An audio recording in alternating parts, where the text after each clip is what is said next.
Welcome to Cybertopia Cast Interviews. This is Jeph. Hello, welcome. Hello. Why don't you introduce yourself, tell us who you are and who your Cybertopia character is. Yeah, hey everybody. My name's Jeph. I am the GM for the Big Campaign Stories podcast, longtime nerd and big fan of Cybertopia. I play Tim's, which is capital T, capital M, apostrophe S, as I've legally sold my name away as part of my contractual rights with Amazing Corp. Yeah, this was an interesting one from the off. You literally are just a trademark. Yeah, I thought it funny, the idea of a permanent lifer corporate entity, but one that's used publicly would be a fun idea to run around with in this world controlled by such a mega corp. Yeah. Why don't you tell us a bit about Tim's? Legally sold his name. Okay. What's his whole deal? Yeah, Tim's, as far as the character originally designed, was making just kind of a figurehead, not necessarily somebody who stands out a lot on their own, but more somebody that exists to be a part of a group. So they're, as I've commonly referred to them, as being the third tier character in like an advertisement, right? Like you'd see the handsome main lead, whatever they're playing against, and then in the background there'd be the guy laughing and smiling holding a yogurt. The top extra. Yeah, the top extra, I think is the correct way to put that. But then, like, he always kind of ended up being the face of the party, right? Especially you were in the very first episode, that very first session and mission that we did, and he was the front man of the group. Went in and played a famous person who I later on, when listening through Big Campaign Pod, it's a character from Big Campaign Pod. Percival Stone. Yeah, yes. Yeah, that was one of the aliases I just randomly grabbed. Thought it'd just be fun to reuse some of those names. And man, I gotta say, I loved him. Like, you were in 3 sessions, 3 different missions, and every one, you had a very different kind of style to him, but he still had that core thing of being the center of attention, face of the party sort of thing. But he went through quite an evolution, right? Yeah. He's remembering through like the first one to the second one, which was the lady in the hotel. That was the Tower of Darkness, yeah. Yeah, Tower of Darkness one. That was a very different mission, right? Yeah. The feel of the world changed a lot with each mission. Mm-hmm. And so I figured that that's a good place for Tim's to reflect that, right? As the corporation is sending us on to less front-facing missions, less PR and more PR cleanup or PR control. Yeah. That he would start taking on a role less lead extra and more almost narrator. Well, in the Tower of Darkness, he had the camera and he was being the media guy, right? Mm-hmm. Catching images and taking shots and getting the PR in a different way. It was like the promo footage that you'd potentially use for, this is Amazing Corps doing great stuff in the community and shit. Right. Like, yeah, it's the very much the shift from the first episode having, I guess, less background responsibility. Mm-hmm. And by the second one, kind of there's a heavier weight to the story that's happening. And by the third one, there's definitely a lot more going on than I think any of us knew. Man, the third one was bonkers. That was such hilarity. I mean, we'll get a bit more into the finale later, but your episodes are some of the wildest shit. Even that very first one, it was kind of a bit Ocean's 11-y, right? Like, it's a kind of classic heist sort of situation. And everyone kind of split off and did their own separate little things. And Tim's is just like on the dance floor throwing shapes. Yeah, no, from the off, he was just great. Lit up the room. And then, yeah, like in the Tower of Darkness, I was kind of worried about how that was going and how that was going to end up, because you quite early on, I think you got a trauma, right? Or you suffered a status effect or something, which made you sad. And I immediately thought, fuck, why have I made him sad? That's going to be awful podcast material. But you played it so well. Thanks.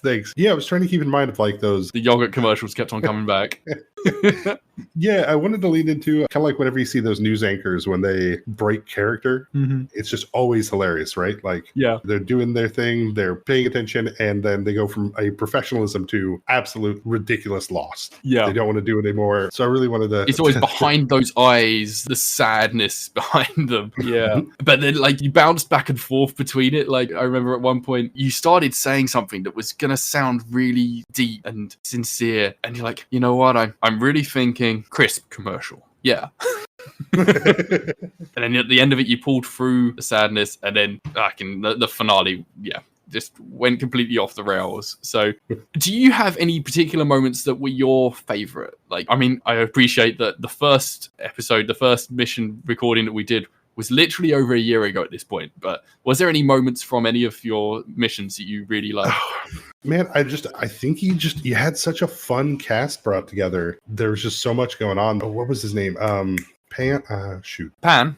that played Nox. He had the finger guns. Yeah, he had like the techno-electric hair. Mhm. Yes. Mhm. Like that was super cool. Yeah, I think there was just so much fun interaction with the other players. Like the system you set up makes everything run really smoothly. Right, it's a small rules-like game that flows very easy. Yeah, the mechanics really don't get in the way and like give you the room to just have your interactions however you want to have them. And yeah, the cast really worked out. And like some of the cast had never done an AP before and like never played on a live stream or anything. And everyone just bounced off each other so well. I guess if you're the kind of person that's going to apply to an open cast call that I did like that, and the kind of people that I've surrounded myself with in this industry, the scene is relatively small, but the people you know, I guess, kind of feed off your energy, and you all fed off each other so well. It was just a great melding of personalities. Yeah, I think the simplicity of the rules really let us all kind of get a little crazy with just all the fun you could have if you don't have a lot of things holding you back, and it's just kind of go with the dice and go with the flow. Yeah. And the numbers will help you tell that story. And the options that you chose for Tim's in particular, the skills you took where you're like literally just being the center of attention, or dancing, or your signature thing of the color changing tuxedo and stuff like that. It was very good stuff. Yeah, I had a lot of fun with that, especially picking items that weren't necessarily combat focused, but ones that could really lend to doing shenanigans, I think is the appropriate term. Shenanigans is probably the key theme of the whole show, right? So yeah, I mean, I really enjoyed the Tower of Darkness. It took a little while for us, I think, all to kind of catch on what was happening, but it was still super interesting. It was a lot of fun, and it was neat seeing kind of this, I guess, a little bit more of a darker side to that world, a little bit. Yeah, Chris was saying a similar thing, like with the pacing of Tower of Darkness, because it's like a mystery investigation kind of mission. Like, that's a difficult thing to pull off just in a game in general, I think, but in an AP, to be able to keep it flowing, keep the momentum, and keep it interesting, it was difficult. And I remember going through the edit of that one and thinking, oh, is this going too slow? Like, does it feel like it's not really getting anywhere? And you can hear it in your voices when you're talking. At certain points, you're like, I don't think we're getting anywhere. We haven't really revealed anything of this. And there's me knowing what the content is and knowing what the clues are and stuff, and thinking, actually, you've got most of it. You just don't realize it. Like, you were getting the answers, it just wasn't quite clicking, and then eventually it just comes together and crescendos and works out. I don't know, did you listen to the other episodes that you weren't in? I listened to quite a few of them. Are any of those that you remember being particularly great, or ones that you were like, oh, Tim should have been in that one, or that would have been a great one for Tim? Was it the Off the Rails? The train one. Train one was so fun. Was very, very much into that. That was very cool. A lot of fun stuff happening. I really enjoyed that. That was a good group. Yeah, I really liked that one. Again, a little bit of an investigation and then full-on action. The cinematicness of the fight on top of the train with a mech of all things as well. I was really excited that Ray decided to have a mech-based character, because I'd never even really considered mechs in Cybertopia until he did that. And I was like, I don't know, can we handle a mech in this system? Because everyone else is just a person with silly gadgets and whatnot. And he's like, I've got a big-ass robot. And I'm just like, yeah, sure, let's do it. And it worked great, right? And again, that group just worked so well together. And Jen, love Jen, really great personality to have, and just makes everything just silly and fun, but also somehow also played a straight character in it. Yeah, very good. Yeah, Jen's character in the Christmas episode was a lot of fun. Oh yeah, that was the test bed for everything, right? Yeah. Yeah. I think I've still got that recording somewhere that I will maybe at some point release. But I did another version of that Christmas episode this Christmas just gone with people that I play D&D with. It's funny, I've playtested all of these missions, like everything that was done, because these are the missions that are in the core book for Cybertopia. And so I've playtested them all loads. Every single time I've done any of them has always been completely different. And the Christmas one I've done like 6, 7, maybe 8 times. Every single time, completely different approach and results and stuff. It's one of these things, I guess, because it's such an open system, and the way I've kind of structured the missions, that you can just basically approach them however you like, that just encourages shenanigans, as you say. Yeah. Yeah, the train one's really good. I had a lot of fun with that one. I tried to give each of them a different theme. And I think that was one of the difficulties of trying to come up with stuff that was distinct enough, especially having different cast members and different characters and stuff, but trying to keep it anchored in the same world, the same setting, but it's like different locations and different approaches. And I remember a lot of people thought, because the very first mission that you're on is a heist, they thought the whole thing was going to be heist, and that Cybertopia is a heist game. And I guess, like, in a way, it is kind of mission based. It's kind of a bit like Blades in the Darky in that sense of you go out, you do a job, and then you come back, sort of thing. And so a lot of people thought that was what it was all going to be like. And so I've had to been like, no, it's not a heist game.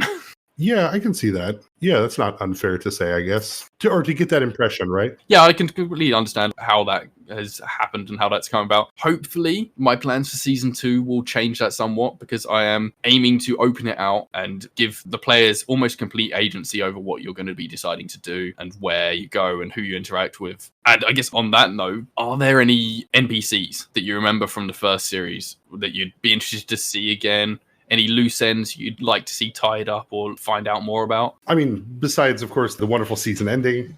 Let's see here. Most really enjoy the idea of seeing more of the world stuff. I think Amazing Core is a really fun concept and idea there. And so, yeah, anytime we get to get a little bit more world building along with everything else just sounds really fun to me. But that's also me as a longtime GM, world building and the world stuff's always super fun to me to find out and to see. Well, that's really great to hear, because I mean, that kind of leads on to another thing that I'm planning before we get to Season 2. I've got the bones of a world building game that we will be using. Hopefully it will actually work to build out the factions and the city itself. And you guys will be the ones that will be playing it and shaping this city that Cybertopia is set in. And that, I hope, will give you the ownership of the world. I don't know if you listened to the episode where I basically just said, hey guys, here's a neighborhood, tell me what's in it. And that was really great. And that brought about a whole bunch of things. Like there was a 90s themed restaurant cafe thing and the invention of hover hockey, which was, I think,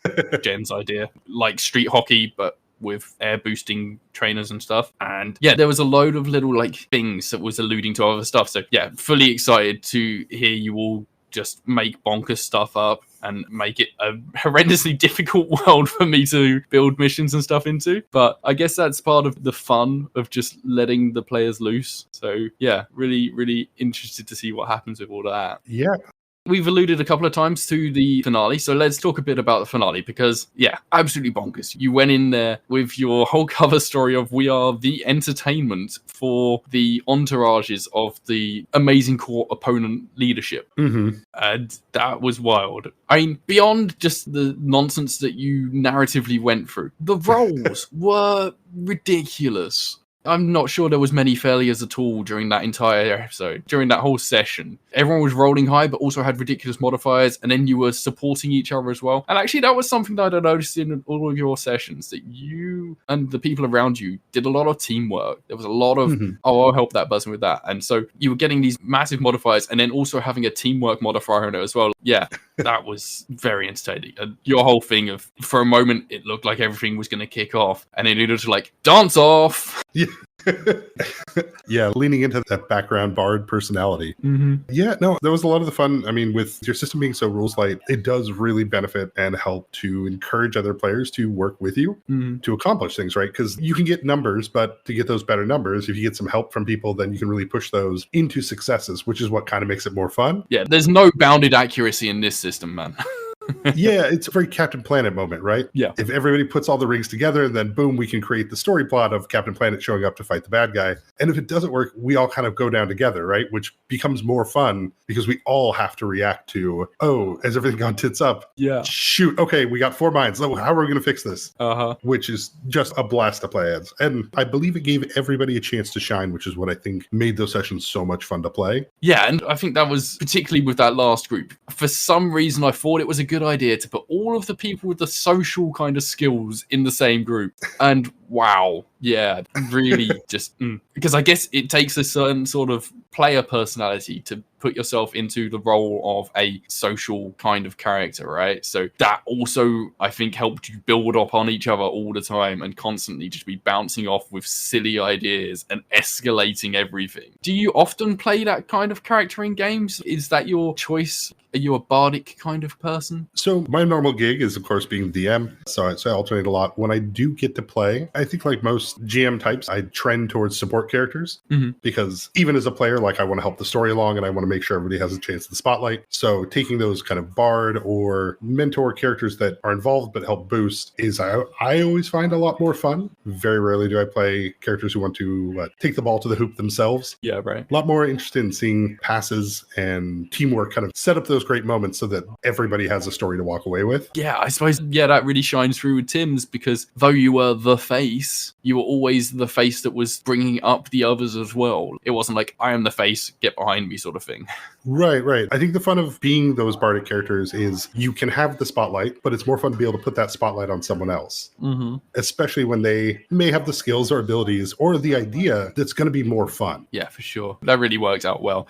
Do you have any personal favorite moments of Tim's where you're like, yes, that really came off? That was the best thing. Oh, God, what was that goofy ass check? I think I had the bounce legs and the disco coat. And I think I must have critted or I must have rolled really well, but I remember jumping up to the ceiling while turning my suit into a disco ball to really bring the distraction of the room together so that they could sneak back into the other room. Mm-hmm. That was really fun. Yep. Which is hilarious because also later on in that mission, you commented on, oh, there's a disco ball in this room. That's kind of cool. It's like, I am the disco ball. There's not enough room on this podcast for 2 disco balls.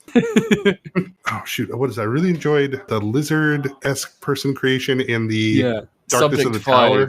Yeah. Subject 5, yes. They were, oh man, they did such a fun job with their character and how it goes to show the versatility of your system and just the creativity of players, right? Like nobody else had done this in the games I played. It was like, oh, that's cool. All right, I'm in. Like, let's see where this goes. And it was, a really well-played character as well, because they weren't white, but they were almost non-verbal. Like the way that they interacted and the way they spoke was quite disjointed. But because of the way they were behaving, the actions that the player was describing, it worked. And it still managed to convey things between the different characters and keep the action going, even though, they couldn't communicate the best. Mm-hmm. Like, everyone was a very unique character in every aspect. And even the people that had similarities, because Subject 5 is a test subject. There's Toby, who is also a test subject, but a very different kind of test subject and did very different things with it. And even the people that were similar in terms of their hacking capabilities, or you had Bludgeon, who was basically the brute of the group. And there was other people who were also like fighters and stuff. So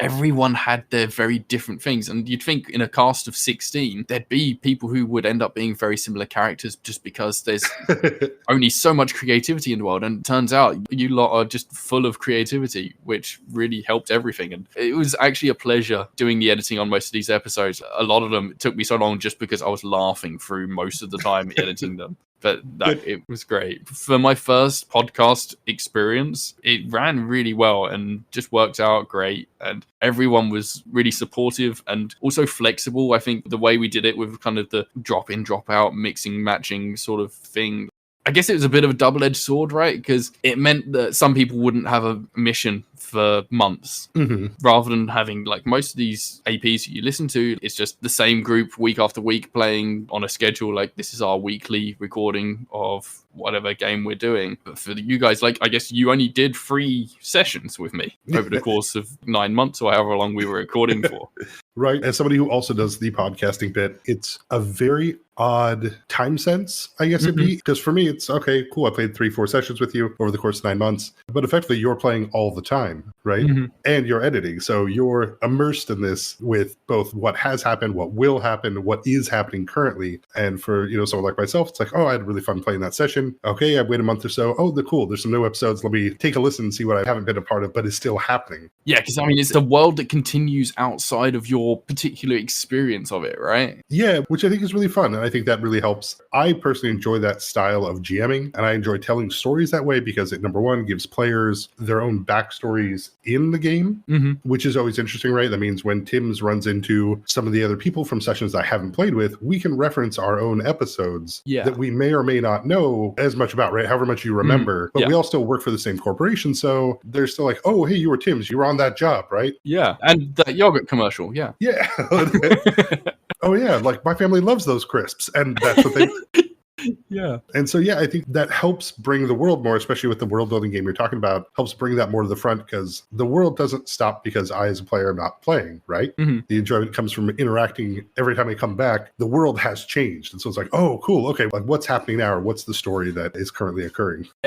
So another aspect that will be changing with season 2 is I'm going to try and have you in longer term groups and maybe have longer arcs each. So instead of having a different group every session, and playing one session every 3 months or something, I'm going to try and have it so that you're in the same group for like 4 or 5 sessions over the course of 2 or 3 months, and give you the opportunity to really build those interpersonal connections and the relationships with the other player characters, and have your own developmental arcs for Tim's.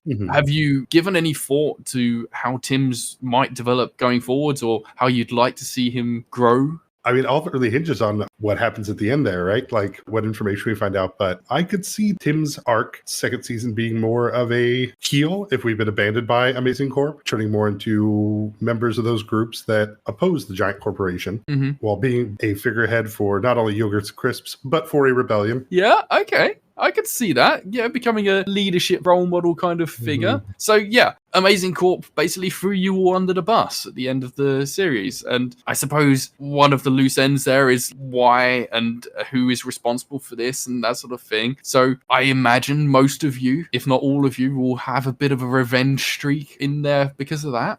Oh, yeah, 100%. Yeah, I'm really excited to see, especially with how the other ending sessions went. I'm really excited to see a lot of the other players, how they choose to progress forward or what their plans are.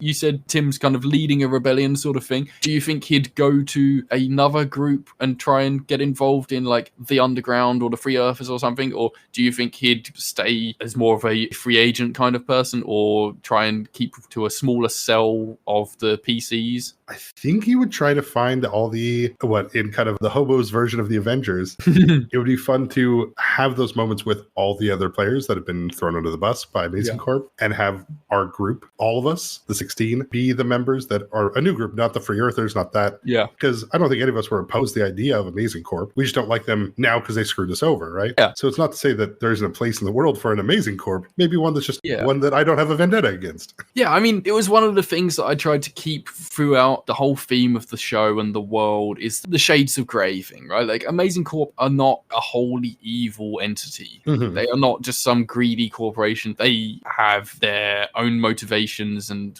whatnot, but they will sometimes do some good stuff. So they're not necessarily, oh, these are the bad guys we need to take down sort of thing. And the fact that everybody in the cast was not constantly going, are we the bad guys? I think I'd take as a good indication that I got that balance right. It was said a couple of times, especially in that finale arc. But yeah, you all seem to get it. Yeah, well, it also felt very normal, right? As a progression over multiple sessions, to have those questions the more you play makes more sense, right? Like, you don't want to start off being like, oh, okay, I work for a corporate fascist system and I'm just cool with that. Yeah. If, Amazing Corp pushing into that near utopian status at the cost, of course, some things, well, you can probably forgive or forget. There's things you don't want to think about, so you don't. But, after Tower of the Darkness, you kind of get that look into what can go wrong with Amazing Corp, or problems or issues you never thought were there, right? They're a ubiquitous, all-powerful corporation. How could this person's implants go wrong in such a way to affect everyone? Yeah. And then by the time you get to that ending, then it's like, hold on, there's, large groups against them. There are things worth questioning, and there's things worth opposing. One of the difficulties, I think, of this format and this actual play, in a fairly limited sense, because we only did 10 missions, each one was quite self-contained. Are there any parts of the world that you didn't see or didn't hear about through the podcast that you'd be interested to hear about? I'm always a big fan of slice of life moments. I think it would be fun, definitely, to hear just some stuff like, what does Amazing Corp feel like to the non-employee person on the ground, right? Like, does that person wake up and they put on their AC branded, work pajamas, and they go to their AC branded, workstation at home to log in? Yeah. How much does it influence their lives? Or, what other corporations are even able to not even compete, but take a section of the marketplace? Like, how does the normal person who doesn't work for them live? It would be a very fun thing to see. I think one area that I never got to explore and haven't really been able to put my mind to yet is the kind of the higher society of the Cybertopia world. Like, we see the lower classes and maybe some of the middle classes in the podcast, but like the people at the top are just, I suppose, as it would be for a more regular person in that society, just they are on a different planet sort of thing. Maybe they are literally on a different planet. Yeah, I've thought about that before, of course, for like my own games and stuff. And one thing I always thought interesting about like an idea of an Amazing Corp, if it is that big of a monopoly and it's all contained within a single one, to some extent, you may not even have the ultra wealthy or ultra rich. If the corporation can control that much of the rest of the market and everything, there might just be a cap on like, oh, okay, cool. You have achieved, double platinum amazing core status. You can buy whatever you want with this free card because it's all taken care of, but you just don't have wealth. Like effectively you're rich because you don't have to pay for things. It's a status and I don't know, connection based, not meritocracy. No, it's with amazing core with the ability or the idea of that kind of corporate utopia or dystopia, depending on which side you're on. It feels like a very interesting place to say like, oh, well, why would they even let rich people exist? Yeah. Because rich people have the income normally or the ability to create new products that threaten old products. Amazing Core has no use for rich people. So if you are rich, rather than destroy what they have, it's like, cool, you can just, if you want to buy cars and crash them, go for it. Yeah. But here's your infinite money card. Don't get mugged. Yeah. Yeah, I wonder if in that sense then it becomes an executive class. Like it is the people at the top of Amazing Corp who are the higher society rather than being like a wider, higher society. Amazing Corp is that. Yeah, it all funnels down really tight to, if you wanted to experience a equivalent to our world ultra wealthy, it's going to be what, CFOs and up. Yeah. Because there's no reason to have those, because I don't know where else they'd get their wealth. They'd have to get it through Amazing Corp. And so you either work for them or you're just not a rich person. Yeah. So, I mean, in Big Campaign, there's also a lot of corporations and intercorporate intrigue and fighting and your wars with your fruit baskets and stuff. It's a very different world to the Cybertopia world. How do you balance all that with the politics and everything that's in Big Campaign Pod? Because it's such a massive world. Mostly, I'd probably say I'd blame a lot of it on just having been doing it for a long time. Yeah. Where it's just like, okay, I've got layers of backstory to pull from. But I find that for coming up with all those things is if you have a main goal, right? If you have your 5 corporations, if each one has their main goal and has their domains of influence, and then you can make those Venn diagrams, where do they overlap with other corporations? And this is where conflict would arise. And so where they don't, though, is where you can see where this corporation might reach out to another corporation to push a third corporation's Venn diagram away from their own. So I think, it's like when you're playing Settlers of Catan with all your friends, right? There's the one guy who really loves to do longest road. There's, the one person who only likes dev cards. And there's always that one person who builds like 3 things on a 12. And somehow the 12 gets rolled like 6 times in a row and they're like rolling in it. You're just like, what the hell? But taking those same conflicts, right? Like those people have to trade. They have to use diplomacy. You have to cooperate to some extent, even though you're still all trying to win.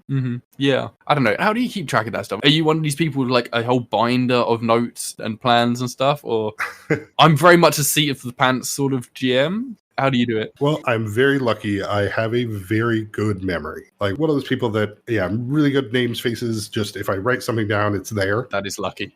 Yeah. It also makes me kind of that weirdo. Don't get me wrong. Because I've definitely run into people that I met at a party 6 years ago. And I'm like, oh, Kevin, hey, how are you doing? You were going to get engaged. You were going to college. What's up? And they're like, I don't know you. Like, that's fair. You don't remember talking to me on that patio. Right. So I'm really weird now, so I'm going to walk away. You were wearing the blue shoes? Yeah. They're like, yeah, I don't even know. I don't recognize you at all. You're like, shit. Now I'm creepy. Damn it.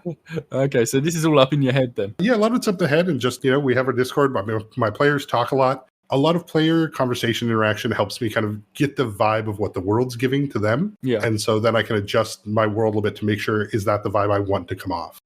So yeah, a lot of that is weird notes that I scribble on all sorts of little notepads scattered around my office. Okay. So I have lots of little weird notes that don't make any sense 2 weeks later. You pick them up and be like, what does Cabbage Man mean? Yeah. Yeah, very much I wish I knew what any of this meant. I bet it was really cool when I wrote it. So, a Big Campaign Pod, I guess the podcast has been running for a little bit longer than Cybertopia was running, but you'd done the campaign for a long time before as well, right? Like years. Yeah. And you'd gone through a lot of players as well, so Cybertopia was not the first time you'd been involved in a game with a lot of different players. Correct, yeah. No, that was multiple of the Big Campaign games have gotten into double-digit players. Yeah. And so, like you did, I split them all into groups, and I tell different stories with each group so that when they run into each other, they can trade those stories, and it becomes very organic. Yeah, and that's been really interesting listening to on the podcast. And then you've also had your guest episodes as well with Clash of Crits. Yeah, I had Clash of Crits. I had Friend and Foe Adventure Co. I did an Oops All GMs. So I had a couple sessions with just a whole bunch of random people. That was a lot of fun. And you also slot in those little lore snippet episodes as well, which are like 5, 10, 15 minutes long. And it's just like, we're going to chat about a specific corporation or something, right? That's really good. I love those little snippet insights into the world. Yeah. We always like making those just because it's always fun when somebody reaches out and says, hey, what the hell is this? I'm like, cool, I can explain that. 5-10 minutes, boom. If this helps make the world make more sense, then awesome. And then usually that means I'll get a post back of somebody going, well, that helped explain a lot, but now I have more questions. Like, awesome, cool, let's go. I like this. See, I'm going to have to learn Pathfinder just so that I can come on and guest at some point. Oh, man. Yeah, absolutely. No, we'll definitely have you on. And honestly, I could walk you through it. Pathfinder has over 1,000 feats. Yeah, I know. And a lot of stuff. That's why I've not learned it yet, because it's a lot. Yeah, honestly, if you don't let people jump into the deep end, it's pretty smooth. It's pretty easy to make a character. Yeah. You go through it pretty quick, as long as people have an idea for a character. And that's, I think, one of the biggest things. And that's what your system does really well is I can come up with almost any weird thing I want. Yeah. And when I walk up to the table, be like, okay, well, what items do I need or what things? And they've slot in very nicely to make the system run smoothly with it. Yeah. Yeah, and that's what I've heard about Pathfinder. It's very flexible in your choices. It's not like D&D where you have your class and your subclass, and those are suited to specific things. You can mix and match. Yeah, Pathfinder is definitely, I've spilled a bucket of Legos on the floor. Let's make a castle. That's such a great metaphor for it. That's brilliant. So speaking about the options and stuff in these games, in season 2, I'm going to be dramatically reducing your number of points that you get to put into your skills and items. Okay. What would be the key things that make Tim's that you're going to definitely bring back for Tim's in future? I definitely know I got to keep the Technicolor disco suit. Yeah, for sure. That has become a staple. And I really enjoy the finger gun cameras. Yeah. I think number one, just a cool idea for a cybernetic item, but it also lends itself well to, once again, shenanigans of being able to record stuff on the fly very quickly and to interact with the world as well, right? Like if you're broadcasting, if you have somebody who does media, then you have this option of conveying information to the public or other players in a very fun way. Do you think could he end up like some sort of underground blogger kind of person? Like could be the social media czar of the rebellion? Oh, yeah, I could see that. God, it's cheesy, but it works well. Because I have no name, I can represent everybody, right? You're literally the everyman. I'm literally the everyman. And I think that also leads into one of the questions that you'd mentioned of like what our character looks like outside of employment. Yeah. And I think because of my contract, I can't use my name.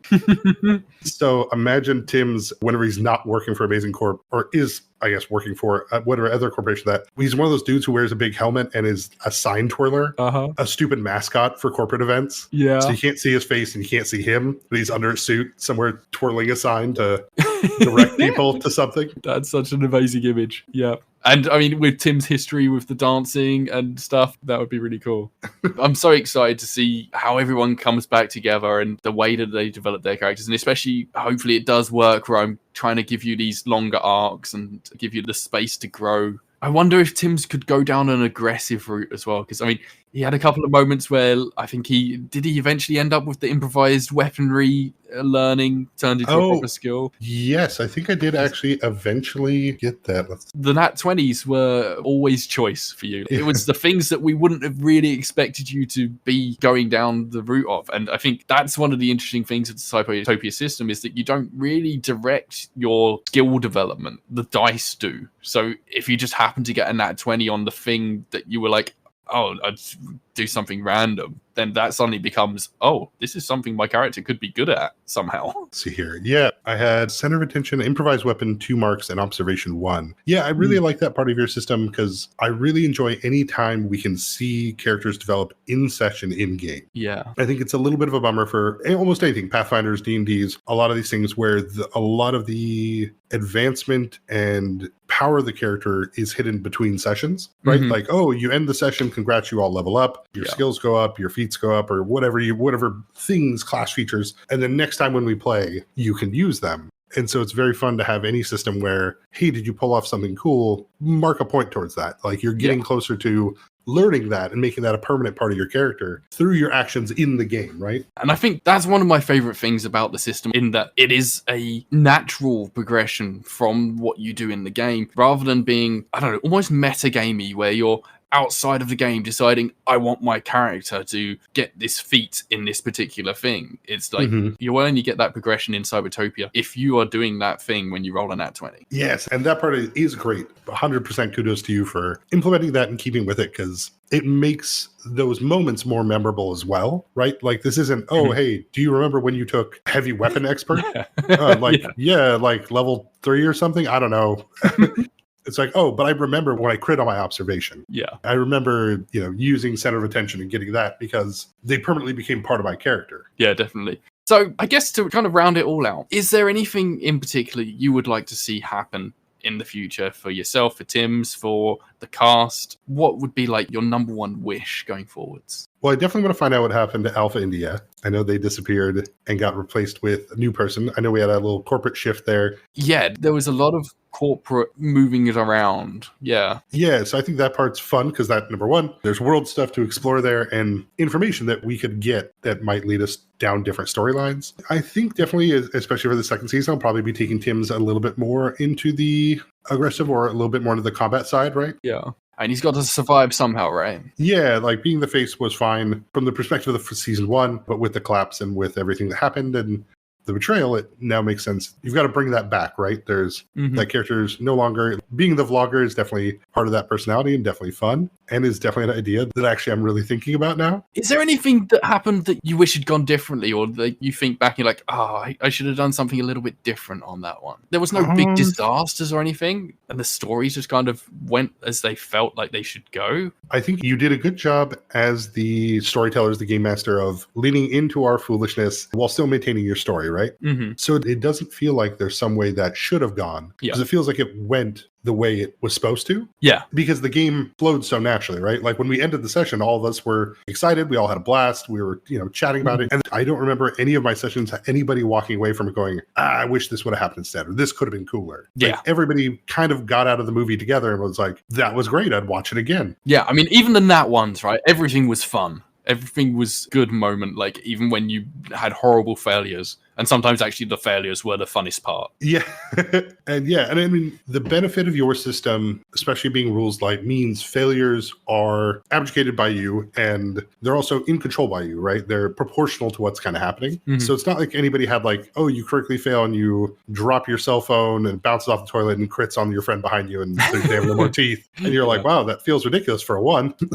So yeah, I mean, I really can't think of a way I feel like they should have gone a different. Yeah. You know what's really interesting, actually, thinking about it now? The spread of the crit fails and the spread of the crit successes, those nat 1s and nat 20s, were pretty evenly spread across everyone. I don't think there was anyone that has had a ridiculous run and got loads and loads and loads of learnings. And equally, I don't think there was anyone that just constantly was getting nat 1s. Like, it was pretty even. Tower of Darkness, I think, was it the gentleman playing the hacker? Oh, Chris, Smart Coolman. Yes. I remember the first part of that session, if I recall correctly, they were not rolling well at all. And I felt absolutely horrible for him, because it's like, dude, I don't know how to help. Like, I'm like racking my brain of like, okay, cool. I need to find a situation where I can aid them, but have them take lead so that way they can get a good number so they can get out, because they're kind of a little bit in this slump of, man, I've tried 5 things and they've all not really succeeded. And then I think that was what led to me becoming sad. Yeah. Was I think I tried to aid onto them, but then I failed my role to get the trauma to become sad, which is great, because I was like, oh, fun. Never thought about this character who is a corporate happy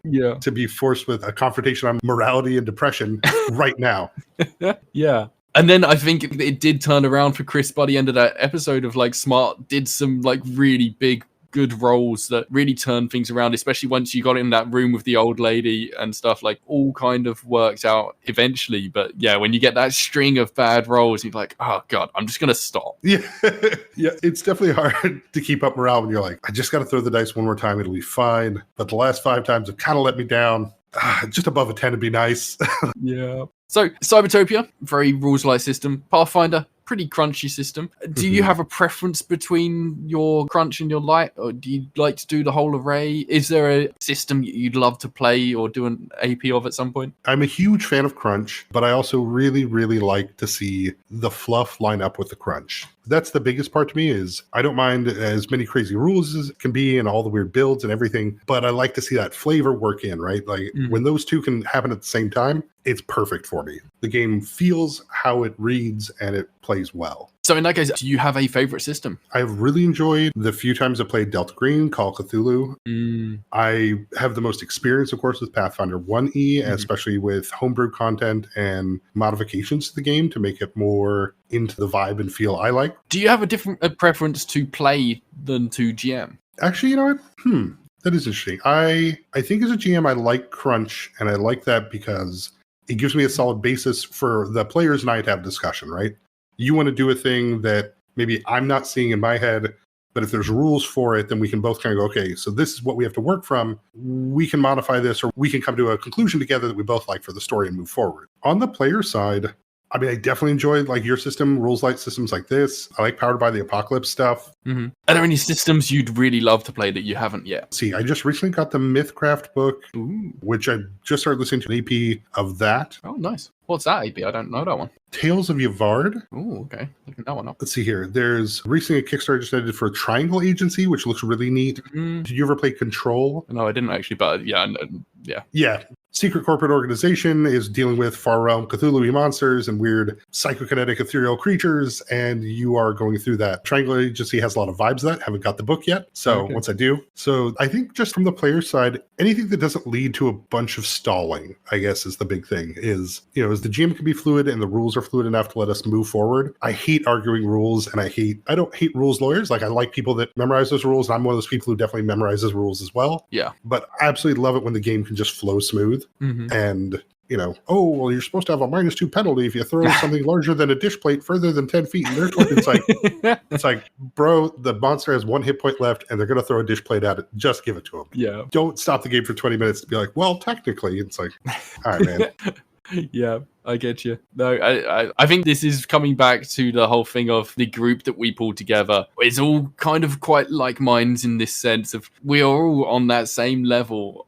We just want a game that is going to flow. And I think that's probably why the podcast has worked so well. And yeah, thank you so much for being part of it. Yeah, no. Like, it's interesting listening through and hearing the way that the different players interact. And you're definitely one of these kind of players that pushes along the narrative and keeps things moving, which has been very useful for me.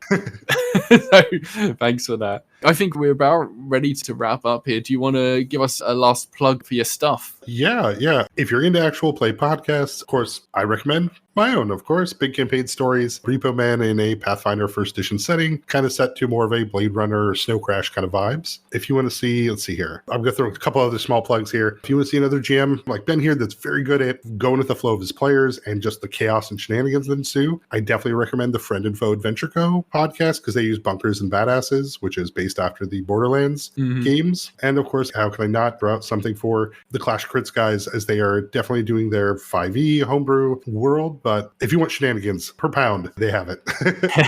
And I guess finally, do you have any questions that you'd like to ask me? Yeah, I'd say the quick ones that come to mind are, how long on average does it take you to edit an episode? Oh God, 2 weeks probably, I think is what I ended up at, depending on how busy my life is. I think what I found was it would take me about an hour to do 10 minutes of content thereabouts. Yeah, sometimes it was longer. I think that was about as quick as I managed to get it. So with how rules like the system is, something, of course, you know, we talked about, we enjoy. Is there something now that you've ran for so many people for, you know, just about a year now of this? Is there something now looking back on those rules you think I could have added a bit more, or maybe I don't need this? So I did quite a few interviews and stuff last year about the podcast and about the system and stuff. And I realized after a while, I hadn't read the book in like a year or something. I'd gotten so used to the basics of the rules and the cheat sheet that I put together that comes with the character sheet that I'd kind of forgotten that I'd left in a few pretty crunchy bits in the rule book of like, there's some stuff around range and being at like point blank, and there's some stuff restricting you from having certain things. Like I think I say you can't fly and you can't teleport and stuff. And looking back, I'm like, why have I got that stuff in there? That doesn't need to be in there. I do actually plan to rewrite the book maybe sometime this year and just cut out some of the unnecessary things. And there's some rules that I've never used, like the stuff about range and point blank and stuff that I've never used. And actually the way that this skill system works, Red has written, to have a +2 in a skill, you have to have a prerequisite +1 skill. And we never really followed that in the actual podcast. And in most of the games that I've run of it, I've never really followed that. I've just been like, yeah, if you want a +2, just take a +2. So yeah, there's some stuff around that I'd probably pull out. I recognize that it is quite a slow progressing system as well. So you have to get 3 nat 20s in a similar thing to learn a full skill out of that thing, which I think it might happen to a couple of people throughout the whole of the first season. Maybe if it was just 2 learnings, then that would make it a bit more progressy. But then I suppose you have so many skill points in the first season that didn't really ever feel like you were that restricted anyway. It might feel different in the second season, and actually in the second season I am going to reduce it down to 2 learnings to learn something. Okay. Because I don't know if you know about my other system, Overgrown, which is a very similar system, but in that you play weird animal hybrids. Yes. I think I've seen you post it. I haven't read it yet. So it's basically the same system, but instead of having skills and items, you have animal parts. And every time you roll a nat 20, you grow a new animal part, or you develop one of your existing animal parts. So that is, I think I call it evolving. You evolve incredibly quickly in that. So I've had people get 7 new things in one session before. And so that is very fast paced, but you start with a lower base of points that you have. I think somewhere between them two would be a good balance. I think something else I'd like to do is make an SRD of the main bits of the system so that there can be alternatives. Like people could make their own systems out of this with their own settings. Maybe someone will make a fantasy setting or a zombie apocalypse setting or something and have their own developing rules and that sort of stuff. But very cool. Too many plans, man. This is the nature of the creator in the TTRPG space, eh? I mean, effectively, you're trying to codify make-believe. At the end of the day, there is an infinite amount of creativity out there to be done and worked with, especially the more people you bring into it, right? New ideas come from everybody you interact, so it makes perfect sense. Let's see here. I think I had another question, but then I lost it when you said there's no flying and teleporting. I didn't know that was a rule, but now it makes me think, what a fun... a fun way to bring that in to like season 2, because it could be something. I mean, we see this with like modern corporations, right? If they find something that's useful but they can't control, they just don't put it out, right? So if they said, hey, there's flying, there's teleportation, we've actually found no way to stop somebody from teleporting, which means they could teleport into a bank, they could come into our offices. Let's just not release the technology. We have it. We just can't control it. Yeah. And it'd be at the same time fun if a bunch of players can fly. And hey, once you fly above like this part of the city, there's gardens up here. There's the executives are living nice lives. Nobody's supposed to fly because you're not supposed to be able to get here. That's a very cool thought. Oh, wow, man. Yeah, you got cogs turning now. But yeah, that's also, once again, the TTRPG creator is, my God, the reason why we don't have a thing could be very cool. Let's start coming up with stuff right now, Ben. Let's grab pens and papers. I mean, this is the great thing about having such a big cast, and everyone in the cast is in some way involved in the TTRPG scene.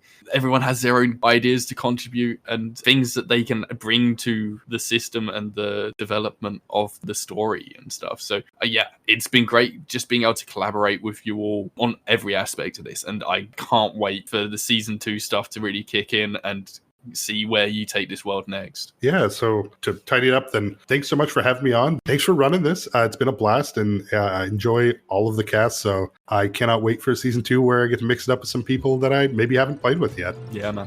It's going to be a good one.